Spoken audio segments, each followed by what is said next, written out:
हमारे चैनल से जुड़ने के लिए YouTube पर लिम्रा एजेंसी सब्सक्राइब करें। सोहबत चीज है क्या और ये हमवारियां कैसी, तसव्वुर में शहीदी हूँ तो फिर दुश्वारियां कैसी।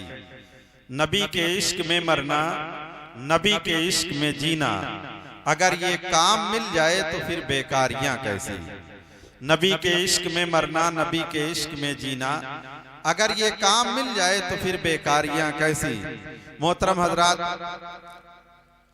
आप देख रहे हैं कुर्सी खिताबत के लिए एकदम तैयार हजरत अल्लामा मौलाना नबीर हुजूर हाफिज मिल्लत हजरत अल्लामा मौलाना नईमुद्दीन साहब क़िबला मद्दसिल आली व नूरानी कुर्सी खिताबत हो रहे हैं। ये वो अजीम शख्सियत के नवासे हैं जिनके बारे में आप हजरात हमेशा ये सुनते रहते हैं कि जिसने पैदा किए कितने लालो गुहर। अच्छा पोते, जिसने पैदा किए कितने लालो गुहर, हाफिजे दीनो मिल्लत पे लाखों सलाम। मोहतरम हजरात, एक और कौल उनका ये है कि होशियार तालिब इल्म वो है जो उस्ताद से इल्म के साथ साथ अमल भी सीखता रहे। वो कुर्सी खिताबत हैं। हाँ, एक और ये भी है, ये भी कौल उनका है कि हर मुखालफत का जवाब काम है। आप मुखालिफ से उलझिए मत, आप अपने काम को अंजाम देते रहिए, उसका जवाब हो जाएगा। ये इल्म की पहचान और एक ऐसा किला हिंदुस्तान में आपने कायम किया कि वहां से जो भी पैदा होता है, आपने पहले ही समाप्त किया मुफ्ती बद्र आलम साहब क़िबला से। मैं तो ये भी कहने के लिए तैयार हूं और ये सच भी है कि दूसरे मदरसे के पासियर लड़के और वहां के फेलियर लड़के उस पासियर से ज्यादा काबिल होते हैं। ऐसा वो अदारा है। मोहतरम हजरात, जहां से हमारे नबीर असहाब मिल्लत हजरत अल्लामा मौलाना आमिर मियाँ सफ़ी साहब और दूसरे हजरत मौलाना फरहान मियाँ साहब क़िबला फरागत हासिल कर चुके हैं। चंद ही लम्हों के बाद उनके दस्तार का वो अजीमुशान मंजर आपकी निगाहों के सामने होगा। लेकिन एक ऐलान और समाप्त कर लें कि मदरसा जामे हबीबिया असरारिया से फारिग होने वाले हुफ़ाज़ इकराम हाफिज मोहम्मद शादाब साहब इब्ने अब्दुल गफ्फार साहब कोशंबी, ये भी स्टेज पर तशरीफ लाए और यहाँ पास बैठे लाइन से।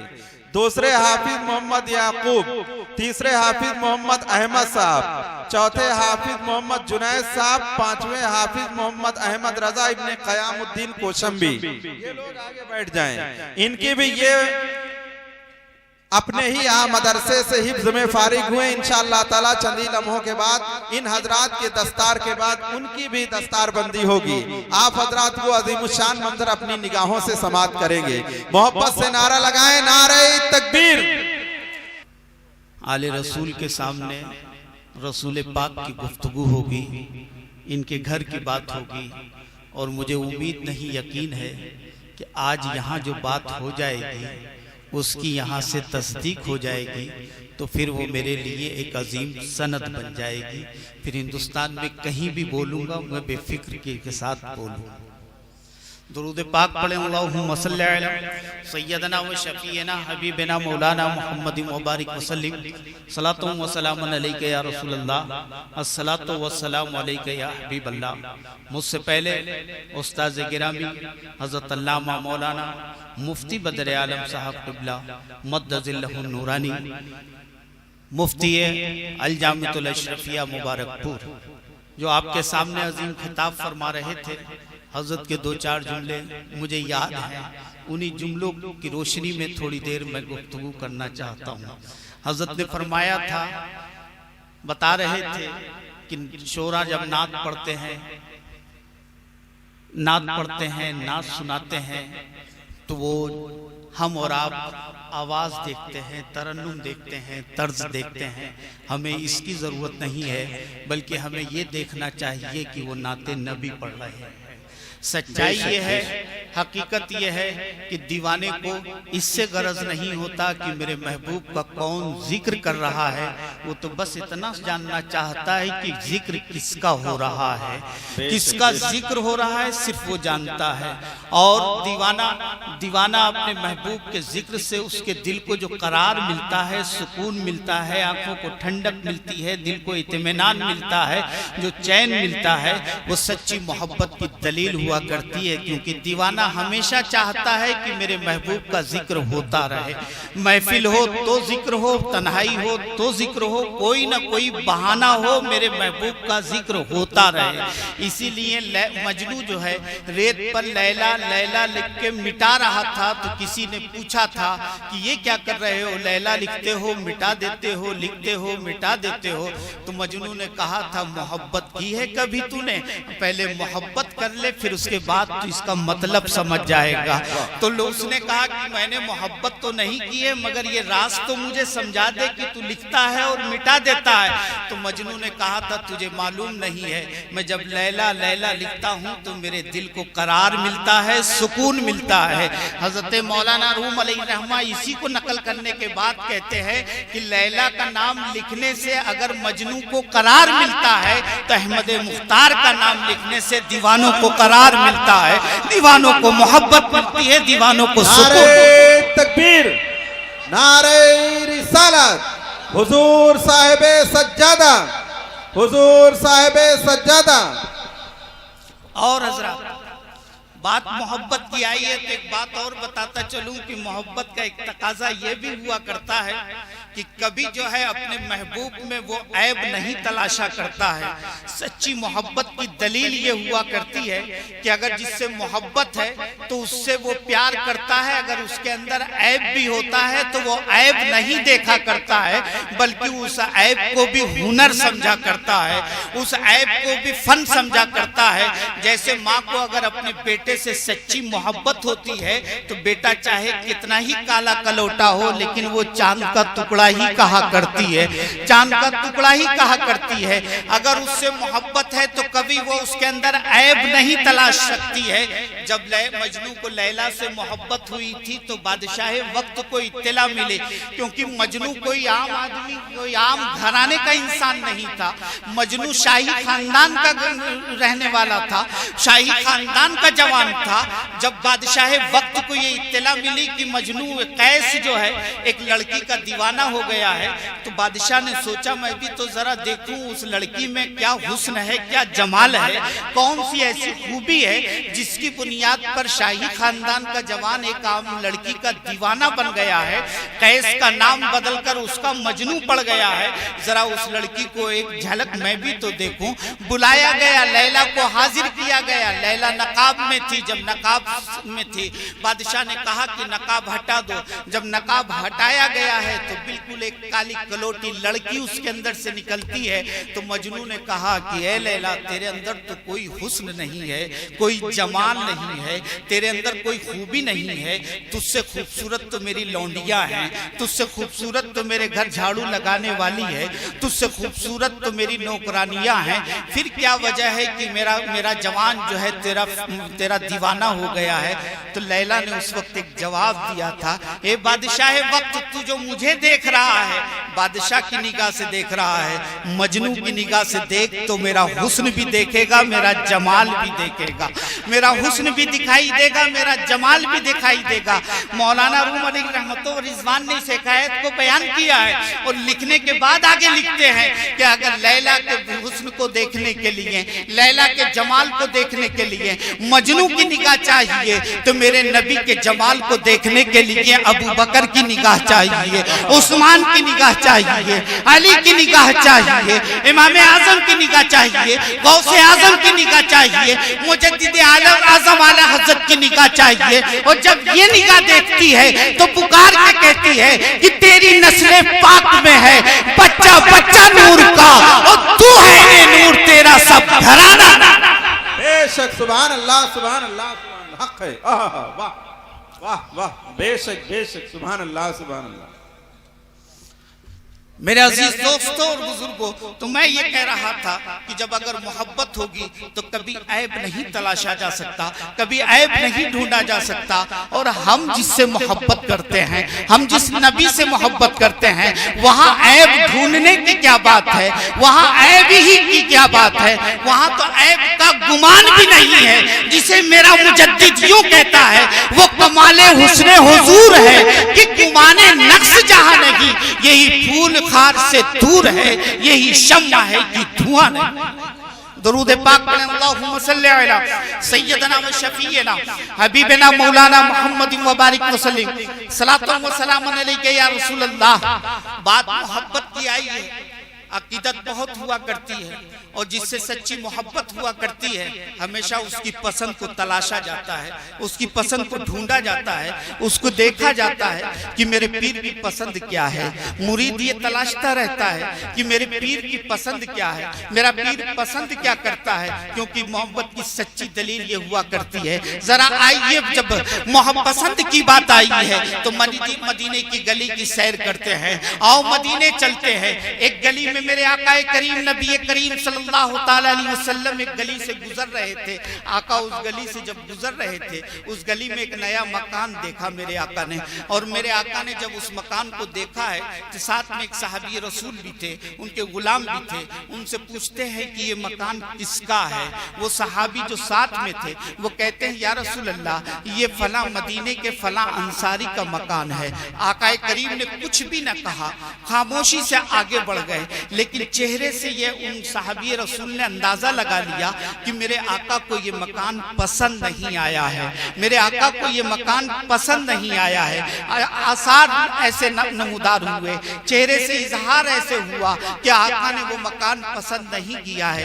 दूसरे रोज जिनका मकान था उनसे मुलाकात हो जाती है उन सहाबी रसूल की जो रसूल पाक के साथ में थे। वो फिर कहते हैं उनसे, जो मालिक मकान थे, उनसे कहते हैं कि कल रसूल पाक का गुजर इधर से हुआ था, आका ने आपके मकान को देखा था, लेकिन चेहरे से जो अंदाजा लगाया, चेहरे के आसार से मैंने जो अंदाजा लगाया, आका को मकान पसंद नहीं आया है, आका ने मकान नापसंद कर दिया है। बोले मेरे आका ने मकान नापसंद कर दिया है, मेरे आका को मकान पसंद नहीं आया है। उन्होंने कहा हाँ हाँ पसंद नहीं आया है। बोले ठीक है, खामोशी से वहां से चले गए। फौरन कुदाल लेते हैं और फावड़ा लेते हैं और पूरे मकान को शहीद कर देते हैं, पूरे मकान को गिरा देते हैं।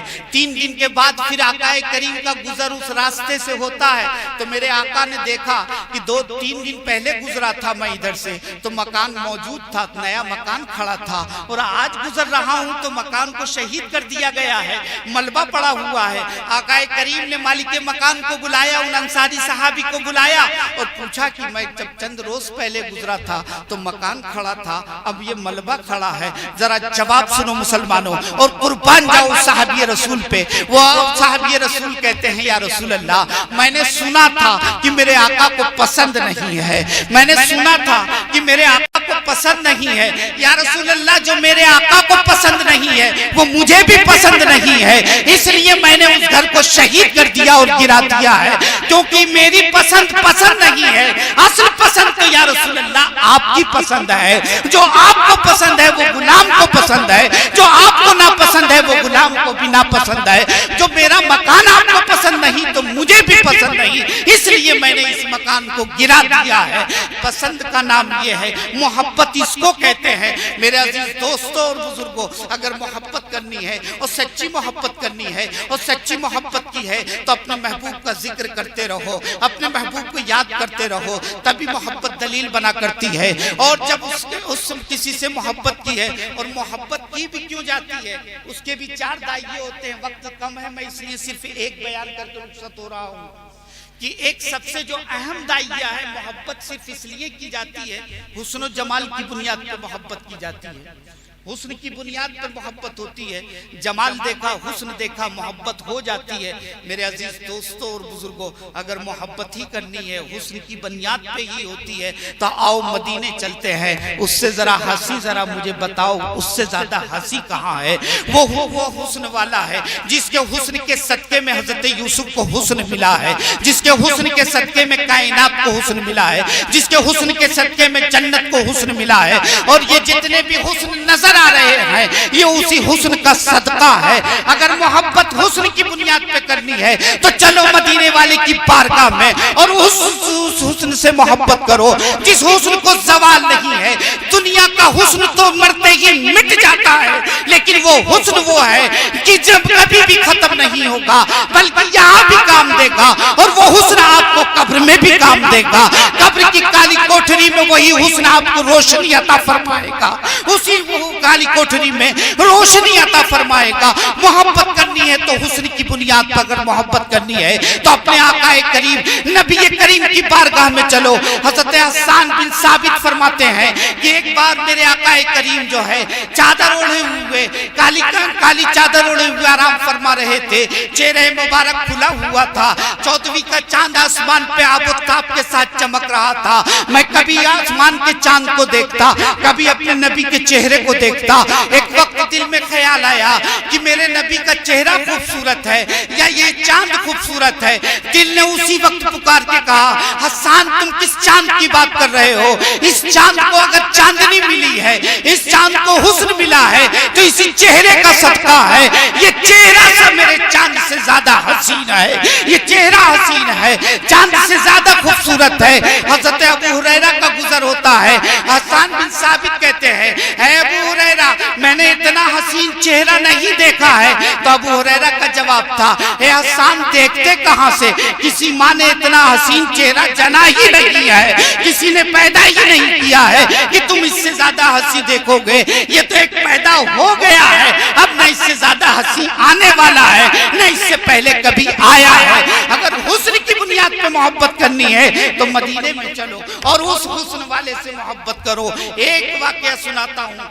मदीने में नबी करीम सल्लल्लाहु ताला अलैहि वसल्लम फजर की नमाज पढ़ते हैं और सैर के लिए निकल जाते हैं। जब सैर के लिए मेरे आका करीम बाहर जा रहे थे, मदीने से जब बाहर निकले हैं तो एक काफिला वहां पे ठहरा हुआ था, काफिला वहां पे रुका हुआ था।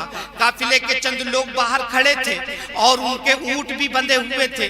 आका करीम की निगाह उन ऊंटों पे पड़ती है और उन ऊंटों में एक सुर्ख ऊंट पर पड़ जाती है। और जब सुर्ख ऊंट पे पड़ती है तो आका को वो ऊंट पसंद आ जाता है। तो मेरे आका आगे बढ़ते हैं, क्योंकि अरब की दुनिया में सुर्ख ऊंट बहुत कीमती माने जाते हैं। जैसे इस जमाने में 4 व्हीलर में आप फॉर्च्यूनर ले लो, स्कूडा ले लो या BMW ले लो, जो अहमियत है वही अहमियत सुर्ख ऊंट की हुआ करती है। ऊंटों के दरमियान ये अहमियत हुआ करती है। तो वो आका करीम को जब वो ऊंट पसंद आया, उन लोगों के पास पहुंचते हैं मेरे आका और कहते हैं कि क्या ये ऊंट तुम लोग बेचोगे? वो कहते हैं कि हाँ हम बेच देंगे। मेरे आका कहते हैं कितने में बेचोगे? उन्होंने दाम बताया। आका करीम कहते हैं भाई मैं सैर करने के लिए आया था, ऊंट खरीदने के लिए तो आया नहीं था कि पैसे लेके आता। ऊंट तुम मुझको दे दो और मैं इसकी कीमत भिजवा देता हूँ। उन लोगों ने ऊंट आका करीम के हवाले कर दिया। आका करीम ने उसकी नकेल पकड़ी और घर की तरफ रवाना हो गए। जब तक मेरे आका दिखाई देते रहे, जाहिरी तौर पे निगाह के सामने रहे, ये लोग देखते रहे। और आका करीम जब खजूरों के झुरमुट में गुम हो गए, इनकी निगाह से ओझल हो गए, तब इनको कुछ देर के बाद होश आया। उसमें से एक कहता है, अरे भाई किसी ने इनका नाम भी पूछा था कि नहीं पूछा था, इनका पता भी पूछा कि नहीं पूछा? हम में से किसी ने न नाम पूछा न पता पूछा। अगर इन्होंने कीमत नहीं भेजी तो हम कैसे वसूलेंगे? और उधार देने के लिए 2 चीजें जरूरी हुआ करती हैं, या तो दुकानदार उसे देने ग्राहक को पहचानता हो हो या कोई दूसरा कोई उसकी जमानत लिया जाता है तब दिया जाता है। यहाँ तो न कोई नाम जानता है, न उन्हें कोई पहचानता है, न किसी ने जमानत ली है और इतना कीमती ऊंट दे दिया है। तो उसमें से एक कहता है यार तुम ही पूछ लेते, तुम ही उनसे पूछ लेते, नाम पूछ लेते, पता पूछ लेते। तो उसका जवाब सुनो मुसलमानों, उसने क्या कहा था। उसने कहा तुम मुझसे कहते हो कि मैं उनसे पूछ लेता। नादान तुम्हें मालूम नहीं है, जब वो मुस्कुराता था और उसके दांत खिलते थे तो उसके दांत से नूर झलकता था और वो नूर पहाड़ पे जाके गिरता था। मैं उस नूर ही को देखता रहा और उसी में गुम था। तो मैं कहां उससे पता पूछता या नाम पूछता, उससे कैसे पूछता, मैं तो उसके हुस्न में डूबा हुआ था। दूसरे ने कहा अरे यार तुम पूछ लेते। तो वो कहता है अरे नादान तुमने देखा नहीं, उसकी निगाहें, उसकी आंखें कैसी सुराही जैसी थी, कैसी झील जैसी थी। मेरा तो जी चाह रहा था उस झील में डूब जाऊं, मैं उससे नाम क्या पूछता और पता क्या पूछता। तीसरे से कहा अरे यार तू पूछ लेता। कहता है तू भी अजीब बात करता है, मैं उसकी जुल्फों के पेचो खम में गुम था, मैं उससे पता पूछता तो कैसे पूछता। तब एक शख्स ने कहा अरे नादानो वो अपने हुस्न का जाल फैलाकर तुमसे तुम्हारा कीमती ऊंट लेके चला गया है, तुम्हें बेवकूफ बना के चला गया है। ये जुमला उसने कहा था कि सरदार की बीवी खैमे के पीछे बैठी हुई थी, वो वहीं से आवाज दे के कहती है खबरदार अगर किसी ने उस पर उंगली उठाई, खबरदार अगर किसी ने उस पर कुछ कहा, खबरदार किसी ने उसको बुरा कहा तो अच्छा नहीं होगा। सुनो सुनो, अगर उसने कीमत नहीं भेजी तो कीमत की जमानत मैं ले रही हूँ, उसकी कीमत मैं अदा करूंगी। तब वो लोग कहते हैं लगता है कि ये सरदार की बीवी के रिश्तेदार होंगे या सरदार की बीवी ने जानती होगी। तब वो लोग सरदार की बीवी के पास पहुंचते हैं और कहते हैं क्या आप इनको जानती हैं, क्या ये आपके रिश्तेदार हैं। तो उस औरत ने जवाब दिया न मैं इनको जानती हूँ और पहचानती हूँ, न ये मेरे रिश्तेदार हैं, मेरा इनसे किसी तरीके का ताल्लुक नहीं है। तब वो पूछते हैं अच्छा ये बताओ कि तुम जमानत क्यों ले रही हो, जब तुम जानती नहीं हो, पहचानती नहीं हो तो जमानत क्यों ले रही हो।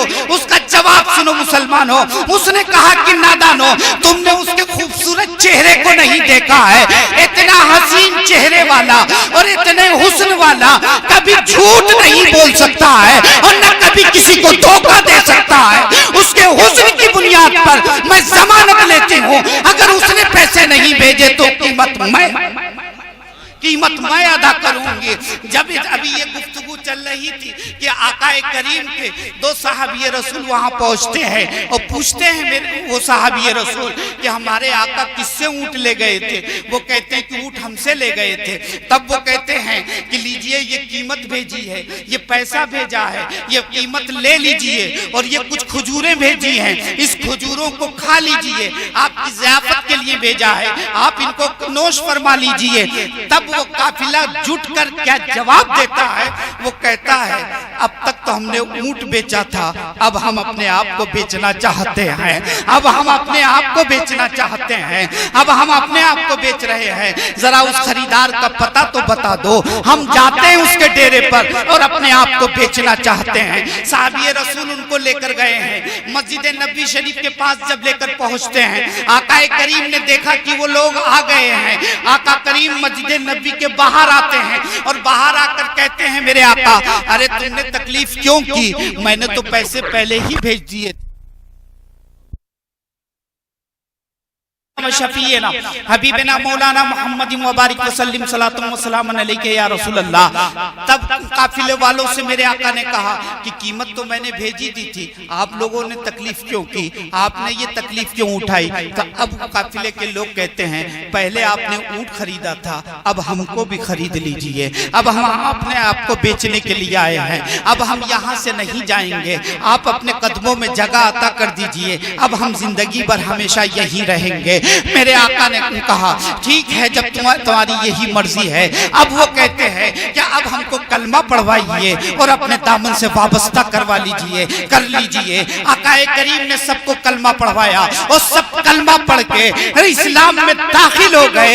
ये जो इस्लाम में दाखिल हुए हैं ये रसूलुल्लाह के हुस्न का सदका था। रसूल का हुस्न देखने के बाद उन्होंने कलमा तैयबा पढ़ा था। तो उस हुस्न से मोहब्बत करो जिस हुस्न के सदके में लोग कलमा पढ़ा करते हैं। मेरे अजीज दोस्तों और बुजुर्गों, उसी नबी की आले पाक की बारगाह में हम लोग हाजिर हैं। हम लोग यहाँ पे हाजिर हैं। हजरत मौलाना आमिर सफ़ी है मिसबाही है, हजरत फरहान सफ़ी मिसबाही है। ये बुजुर्गान दीन ने इल्म दीन अल जामिअतुल अशरफिया में हासिल किया है। ये एक खानका से निकल के दूसरी खानका में गए थे और उस खानका ने को जो अमानत इस खानका ने अता की थी बखूबी उसकी हिफाजत करके आज उस अमानत को इस खानका में वापस कर दिया गया है। हजरत इसके गवाह हैं और हजरत के हवाले कर दिया गया है। जो अमानत हमें दी थी हम लोगों ने वापस कर दी है। बाकी अब आप दुआ फरमाएं कि इस अमानत का फैज पूरे हिंदुस्तान नहीं पूरी दुनिया में आम व ताम हो। वमा अलैना अल बलाग।